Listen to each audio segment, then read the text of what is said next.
كوثر فصل لربك وانحر আল্লাহ বলে ইন্না আতাইনাকাল কাউসার, বন্ধু নিশ্চয়ই আপনাকে আমি কাউসার দান করছি। জোরে বল সুবহানাল্লাহ, আরো জোরে বল আল্লাহু আকবার। এই ঈমানের আওয়াজ দিয়ে বল আল্লাহু আকবার। এই আরো জোরে বল আল্লাহু আকবার। আল্লাহ বলেন বন্ধু আপনাকে আমি কাউসার দান করলাম, নিশ্চয়ই নিশ্চয়ই আপনাকে আমি কাউসার দান করলাম। বন্ধু আপনার কাউসার দান করছি, দিব এমনটা নয়, আপনারে দিয়া দিছি। কাউসারটা নবীরে দিয়া দিল, আর বলল আদম থেকে লই ঈসা রূহুল্লাহ পর্যন্ত কত নবী রাসূল আমি দুনিয়ার জমিনে পাঠাইলাম। বন্ধু কাউরে আমি কাউসার দেই নাই, কাউরে কাউসার দেই নাই। আপনি নবীরে কাউসার দিলাম, 4টা ছেলে নিয়ে গেছি। বন্ধু আপনি মনে কষ্ট দিছি, শুনে 4টা ছেলে নিয়ে আপনারে যে কষ্ট দিছি গো বন্ধু, এর বিনিময়ে আপনারে কোটি কোটি কোটি কোটি কোটি আমি রূহানি সন্তান দিছি। আল্লাহ বলেন বন্ধু আপনার রূহানি সন্তান দিলাম গো, যারা আপনার ইজ্জত ধরে রাখার জন্য, আপনার জন্য জীবন দেওয়ার জন্য কিয়ামত পর্যন্ত তারা প্রস্তুত থাকবে, প্রস্তুত থাকবে। জোরে কোন সুবহানাল্লাহ। আর যুবক ভাইরা, নবীর ছেলে ছিল কয়জন? নিচে কয়জন? আর নবীর বিনিময়ে কোটি কোটি হাজার কোটি রূহানি সন্তান দান করছে। আমরা হলাম নবীর রূহানি সন্তান, নবীর উম্মতেরা হলো নবীর রূহানি সন্তান। আল্লাহ বলে বন্ধু 4 জন নিছি, কোটি কোটি রূহানি সন্তান দিছি। অন্যদিকে আপনারে কাউসার দান করছি। কাউসার সাধারণ কোন নিয়ামত নয় গো, সাধারণ কোন নিয়ামত না। আদম নবী কাঁদছে 350 বছর, নূহ নবী কাঁদছে 950 বছর, ইব্রাহিম খলিলুল্লাহ পরীক্ষা দিল অসংখ্য। আমার জন্য পাগল, সবাই আমার জন্য পাগল ছিল। আমি কাউরে কাউসার দেই নাই বন্ধু, আপনারে কাউসার দিছি। শুধু দেই নাই, সশরীরে সচক্ষে আপনারে কাউসার আমি দেখায়া দিছি। আল্লাহর নবী হাউজে কাউসার নিজের চোখে দেখছে। মেরাজের রজনীতে নবীরে নিজের চোখে দেখায়া দিছে। পয়গম্বর, এটা আপনার জন্য আমি গিফট করছি। আর যুবক ভাইরা, হাবিবে কিবরিয়াকে আমার আল্লাহ কেমন সান্ত্বনা দেওয়া শুরু করছে। বন্ধুদের কান্দে, বন্ধুরে সান্ত্বনা দেয়। বন্ধু আপনার 4টা ছেলে নিছি, কোটি কোটি রূহানি সন্তান দিছি। বন্ধু আপনারে আমি এত বড় নিয়ামত দিলাম, হাউজে কাউসার দিলাম। অন্য নবীদেরকে দেই নাই, আপনারে দিলাম। বন্ধু এখানে শেষ নয়, বন্ধু আপনার এখানে শেষ নয়। বন্ধু যারা আপনার বিরুদ্ধে প্রতিবাদ করে নাই, আমি আল্লাহ তাদের ব্যাপারে প্রতিবাদ করলাম। শেষের অংশে আল্লাহ বলেন ইন্না শানিআকা হুয়াল আবতার। আল্লাহ বলেন নিশ্চয়ই তারা আবেতার। কারা আবেতার? যারা আপনারা আবেতার করছে। নিশ্চয়ই তারা আবেতার, তারা নির্বংশা, তারা লেসকানা, তারা আত্মরা। কথা হয় না? আমার নবী আবেতার না তারা? আল্লাহ প্রতিবাদ করতেছে, নিশ্চয়ই তারা আবেতার। যারা আপনাকে নির্বংশা বলছে, তারা নির্বংশা, তারা লেসকাটা, তারা আত্মরা। ঠিক না বেটে? ইন্না শানিআকা হুয়াল আবতার। মাপ দিলে 60 কিছু হয় না। ওই জানি আমাদের নামছি বেদাতির স্থান হবে না ইনশাআল্লাহ। কোন বন্ধদের স্থান হবিগঞ্জ থেকে হবে না। এর জন্য প্রতিবাদ করে তুলুন, এক একজন দুর্গ করে তুলুন। আপনারা মুজাহিদের মতো ভূমিকা পালন করুন। আল্লাহর কসম, বেদাত মুক্ত হতে 1 সপ্তাহ লাগবে না। তবে বিড়ালের মতো না, বাঘের মতো। কথা বুঝতেছেন? এই নিয়ে তো ভয় পান কেন? ভয় পান কেন? বেদাত যেগুলো বেদাত করে, শিরক করে, নবীর বিরুদ্ধে বলার পরে যারা প্রতিবাদ করে, তারা কিসে আসে? কয়বারে রক্ত দিতে দেখছেন? কয়টারে মারেন আপনি দেখছেন? আমাদের কওমের আলেমরা রক্ত দিছে রাজপথে নবীর জন্য, জেল কাটছে আমরা নবীর জন্য। 16 বছর একটা হতে দেখলাম না নবীর পক্ষে রক্ত দিতে। হ্যাঁ, খাওয়ানোর সময় ঠিক আছে, এটা গল্প, ভয় পাওয়া যাবে না। কথা বুঝতেছেন? আবু উবাইদা ইবনুল জাররাহ, আবু উবাইদা ইবনুল জাররাহ উনি এক যুদ্ধের সেনাপতি ছিল। আবার ওনার সাথে ছিল খালিদ বিন ওয়ালিদ, উনি ছিল তখন বাহিনীর মধ্যে।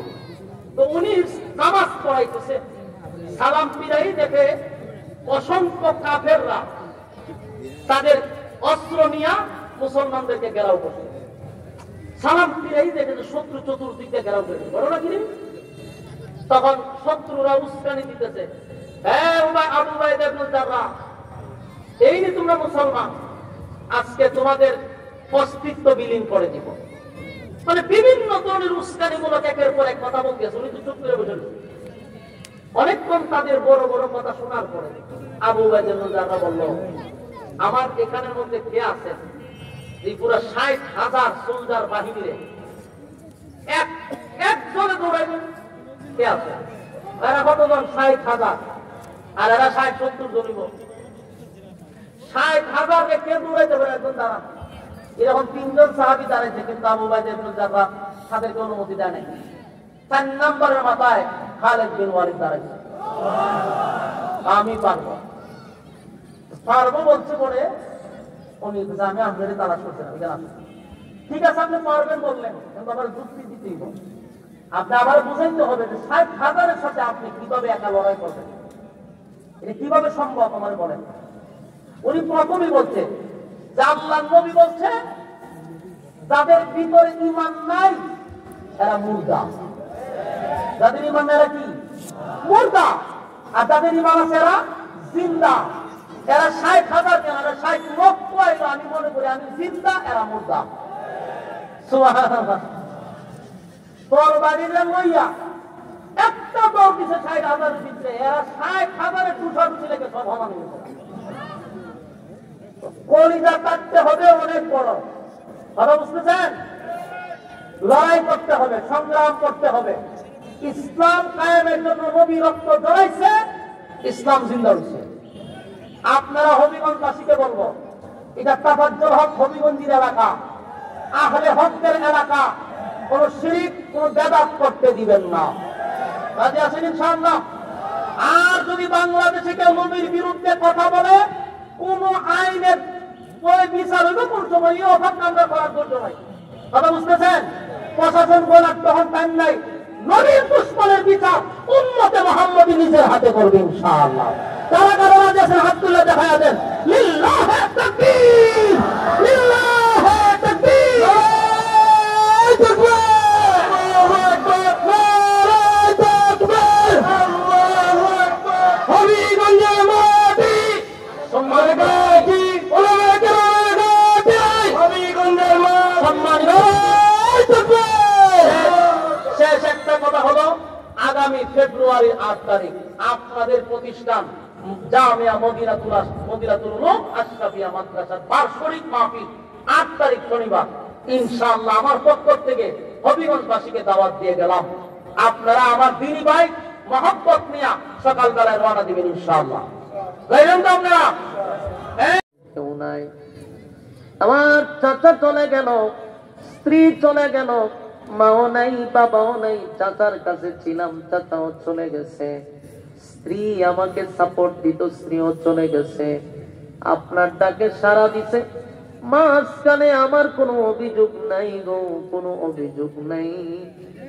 আর আমি তায়েফের ময়দানে গিয়া রক্তাক্ত হয়েছি আপনার দিন প্রচার প্রসার করতে গিয়া। আপনার দিন প্রচার প্রসার করতে গিয়া যদি শাহাদাত বরণ করতাম, আমি নবী আরো বেশি খুশি হইতাম। কারণ আমি চাই আপনার রাস্তায় আমি বারবার শাহাদাত বরণ করি। আপনি আমারে বারবার জীবন দেন, বারবার আপনার রাস্তায় আমি শাহাদাত বরণ করি। কিন্তু আল্লাহ, সেই জন্য আমি কান্দি না। স্ত্রী চলে গেছে, কান্দি না।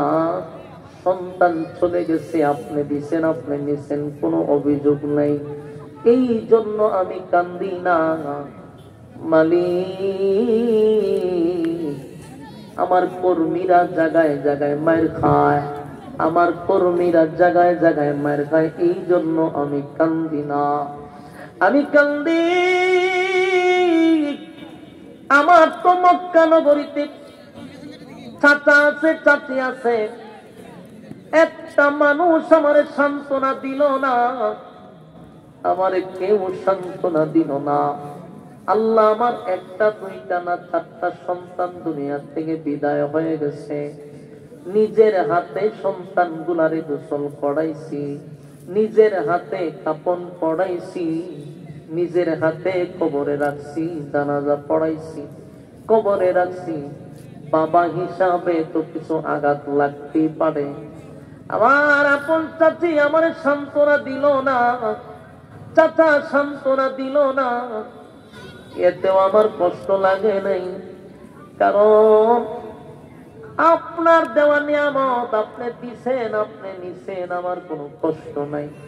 আল্লাহ আমার সাহাবীদেরকে দিনের জন্য, ইসলামের জন্য ঈমান আনার কারণে জায়গায় জায়গায় নির্যাতন করতেছে, জায়গায় জায়গায় মারে রে। বেলালের জিহ্বার মধ্যে আল্লাহ বলার অপরাধে ফেরাক মাইরা দিছে। বেলালের অপরাধ একটাই, অপরাধ আল্লাহ বলার কারণে বেলালের জিহ্বাটা বাহির করে ফেরাক মেরে দিছে রে। তবু আল্লাহ বলা ছাড়ে নাই, আল্লাহ বলা ছাড়ে নাই। খাব্বাবরে জ্বলন্ত কয়লার মধ্যে শোয়া দিছে, ঈমান ছাড়ে নাই, ঈমান ছাড়ে নাই, ঈমান ছাড়ে নাই। আমার যুবক ভাইরা, আল্লাহর নবী বলেন মালিক সাহাবীরা জায়গায় জায়গায় মার খায়, এই জন্য কান্দি না। কারণ তারা যদি ইসলামের জন্য, দ্বীনের জন্য শহীদ হয়ে যায়, আপনার তরি জান্নাত পাবে, এতে আমার দুঃখ পাওয়ার কিছু নাই। আমি কান্দি যেই কারণে আমার মা নাই, বাবা নাই, আত্মীয় স্বজন কেউ নাই, যারা ছিল তারাও বিরুদ্ধে। আমার চাচি তো আমার মায়ের মতো, আমার যে 4টা ছেলে চলে গেল, আমি যে রক্তাক্ত হইলাম, উচিত ছিল আমার চাচি আমার সান্ত্বনা দেওয়া, সান্ত্বনা দেওয়া। সান্ত্বনা তো দিলই না। গ্রামে গঞ্জে শহরে বন্দরে সব জায়গায় মানুষের কাছে গিয়া কয় আমি আবেদার, আমি আটপুরা, আমি লেজ কাটা, আমার নাম নেওয়ার মতো কেউ থাকবে না। মালিক এটা বরদাস্ত করতে পারি না, আমি সহ্য করতে পারি না। আমার আপন চাচি হইয়া কেমনে গো মানুষের কাছে গিয়া কয় আমার বংশ থাকবে না, আমার নাম নেওয়ার মতো কেউ থাকবে না। সেই ব্যথায় ব্যথিত হইয়া আমি নবী কান্দি। আল্লাহ ডাক দিয়া বলে হাবিব